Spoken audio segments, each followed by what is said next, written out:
Welcome to the HnH Podcast. We're here. I'm Joe. This is Daniel Patrick. What's HnH? HnH is going to be hooligans and hustlers. Oh, gotcha. Because not all of us came down this path through like college and Art school. high school and art school and all that. Some of us got locked up and learned how to draw. Yeah, or not, or we're trace. At the skate park and did graffiti. Well, and maybe not draw, but trace images. Well, tracing gets you started. That's what I was always told. For sure. You know what I mean? Like, there's plenty of tattooers who can't draw. Bro, the majority of tattooers prior to 2000, I think, couldn't draw. There were so many of them that were like, if you're part of the club and you want to do this, you could do it. But there were few out there that could. Yeah, for sure. It was a lot of tracing and yeah, absolutely. Because I remember back in the 90s, in New Jersey, there was like 10 guys. And they were all booked out for months. Nate being one of them. Mm-hmm. Couldn't get an appointment with him. The guys, what was it, Callahan down at Tattooville and Neptune, whatever. Couldn't get an appointment with him for months. Yeah, Mike Schwaggart. Yeah, all these dudes. Yeah, all those dudes that were good at the time, you couldn't get an appointment with them. Mm-hmm. So, you went to the other guys, and a lot of them... No, couldn't draw. They're just part of the life. Yeah. Listen, they slapped the stencil on you and traced it with a tattoo machine, Listen, it gets the job done, right? I mean, you don't have to be an artist to do this. I look at it more as a trade anyway. Well, even if you take basic art in general, some of the artists, Bob Ross did landscapes, Banksy does stencil images. Yeah, absolutely. And then some guy slapped duct tape onto a banana, and they called it art, For sure. So art spans so many different ways, but you know what? Not everybody wants a portrait from Nico Hurtado. They just want a feather with grandpa's or grandma's name under it. Absolutely. Absolutely. So there's somebody for everybody, I guess. For sure. I like the name of the HnH, Hustlers and Hooligans. It's a lot to say. That's my only problem with it. Yeah. Hooligans and Hustlers. It's a lot to say. I'm having a hard time with it lately. But I think that being said, it's going to get traction. I think that name is going to pull people in. People like us. And I worked up a logo for it, and it's just HnH, and then the name underneath. Sure. So I think it will evolve to the HnH podcast. Yeah. And then it'll be, this is what it actually means. Sure. Because it doesn't really. No, what's in the name? At the end of the day, it's about the content, not the name. Yeah, and even things like I watched that podcast, Patrick Bet David. Mm-hmm. That's called the PBD podcast. So you don't have to say the whole name. It's PBD, and that's where I was like, oh, you know what? This will work. Sure. So what's your plan with this whole thing? Well, the initial start is I believe that tattooing in itself it's an intimate process. And what I think there's these amazing artists out there, and they can do this phenomenal work over a short amount of time. And the process can be just what it is, just a tattoo. Mm-hmm. But I think for most people, it's the relationships with the people. Sure, the experience. I've said that a million times. It's 99% the experience that the people have. They walk out of here happy. They won't see the imperfections. Not that there are going to be imperfections, but they would oversee the imperfections. Most of the times, the clients that come back are the ones that enjoyed your company, had a good time, and had a good experience. Yeah, for the most part. I would agree with that totally, because I've seen some less than average artists that are booked out for months. Oh, absolutely. Just because people like them. Yeah, personality goes a long way in this business. Absolutely. I see it a lot. Especially when there's a shop on every corner. You got to stand out somehow. And that's the other thing. Like, you know it. You're here now. This shop is like the... I was given a St. Christopher medallion when I was a kid. It's patron saint of lost souls. Mm-hmm. And that's what a lot of tattoo shops are to me. It's like, this is where everybody came together, oddly enough, but we all share a lot of the same challenges, whether it be fathers, recovery, no fathers Absolutely. growing up. Some of us had. Absolutely. There's a lot of When you- similarities before between you all of started, us, Yeah. working in a And, tattoo. Almost I think becomes like a that's- clubhouse. Did you Yep. go to shops and Yep. get tattooed? and that's Yeah, what yeah. this is What all was your about. opinion? I of- think and you don't moving have to say the forward shops. in I don't even next- want you to say Sure. the name of the this shop. millennium I we're just want to know in. what your opinion was. I think And I'm going people somewhere with this. are going to Sure. get to know people this way.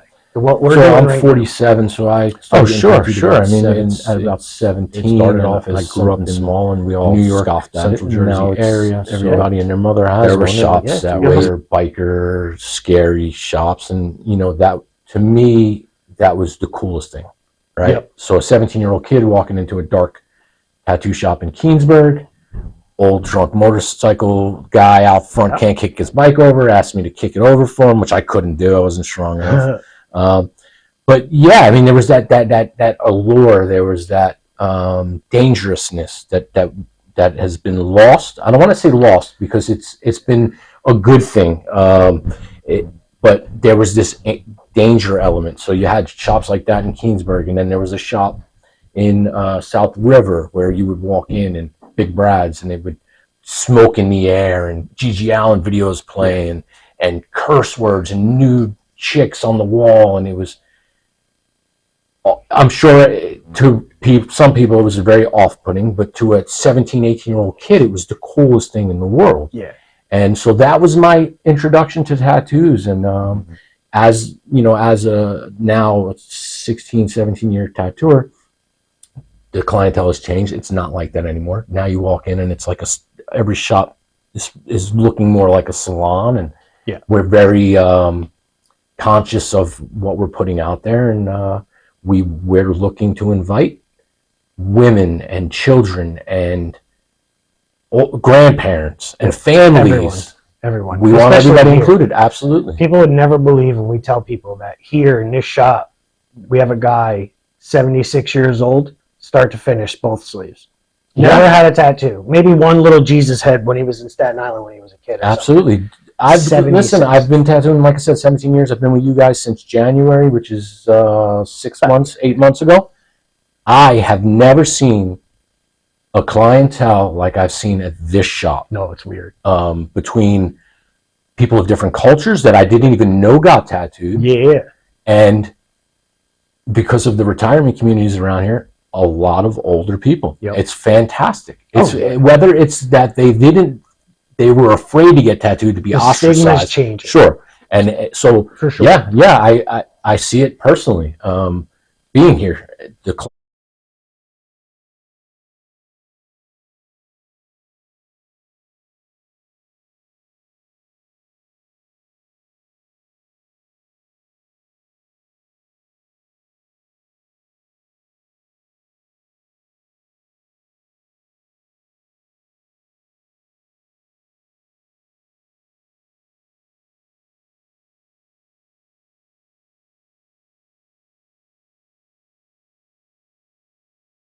clientele is just so different. And that was it for me. Like when I bought my old shop, and it was perfectly fine for us. Like every shop I'd been in at that point was like a 90s shop, and it was exactly what that shop was. Yeah. And then early on, I remember you said that about the like Gigi Allen videos and stuff before. I got tattooed over here, we'll say in this area, and I was getting a cover up, and the artist had on like one of those old VHS with the TV on it. Sure. 2 hours of dicks being tattooed. 2 hours of dicks like 4 feet in front of me. So now I'm sitting there and I'm a smart ass little kid, and I'm like, yo, did this guy do this on purpose? Yeah. Because he calling me but like it was weird because the whole shop, and this is one of the things I said from the beginning. The whole shop, when I walked in, it was dark. There was a bunch of people hanging out at the counter. I looked around for a little bit. No one was interested that I was there. Nobody even cared that I was there. They looked at me like I was a waste of time, young punk kid. It's your privilege to get tattooed by them. Absolutely. And then I got tattooed, and I never went back to that place again. And they're closed now. Sure. But, and then there was another shop down the shore that was pretty sketchy. Everybody went to, but it was seeing that in the tattoo world as I've come into it, I've realized that we're out of the shadows and off the one-way streets. Sure. We're not behind the railroad tracks anymore. Sure. We're up front. Yeah. Also, I think too the culture's changed. People are more talented now. Products Machines are better. the Absolutely. inks are better. Sure. So you got to put out and have people in a better environment. Sure. Plus, like you said, the clientele has changed. Yeah. It's and I've said this a million times. I tattoo more soccer moms than I do anything 100%. else. We've said or that their here for years. daughters. That's it. That's the clientele now for everybody. So we went to open. I wanted to open in this one town, and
it's a very religious town, leaning one way, and they had a cosmetic tattoo place, but they said they wouldn't allow regular tattoo. No, because we're dirtbags. Right. So I can tattoo someone's face with 100 hours of experience, but if I have 2,000 hours of experience, I can't tattoo a butterfly on someone's wrist. And that didn't make a lot of sense to me. Sure. And then when I said it to the zoning officer, I said, do you realize that our 70% of our clientele is women and our median income is over $120,000 a year? And she just shrugged her shoulders because they already shot it down. And they shot it down because, here in New Jersey and a lot of states, a lot of towns didn't want tattoo shops. Sure. Now they're more open. Yeah. It's a split. I mean, because me and you know towns that won't allow it. Yeah. You can't go onto Main Street in Freehold. No. They won't allow it. Red Bank for forever. Marlboro is the one that shot us down. Okay, Marlboro. Red Bank for forever shot that down. You could not be on the main drag in Red Bank. You could be on the outskirts. It's a lot of zoning, and what the problem is, and you know this, so let's tell everybody out there, is for as long as we've been doing this, and like what Joe just said, we have this female clientele, this older clientele. We are still lumped in, according to townships, as adult entertainment. Yeah, we're adult businesses. So that puts us in with strip clubs. So if a strip club can't open in that street or that town, we as tattooers can't open in that town. We could fight it. Me and Joe have talked about this. And massage parlors, because that was my thing. They had 5 massage parlors in this town that I know were happy ending places. Yeah. Like I know for a fact. Like I know contractors and friends that go there. Not by, you don't know it by, experience. No, because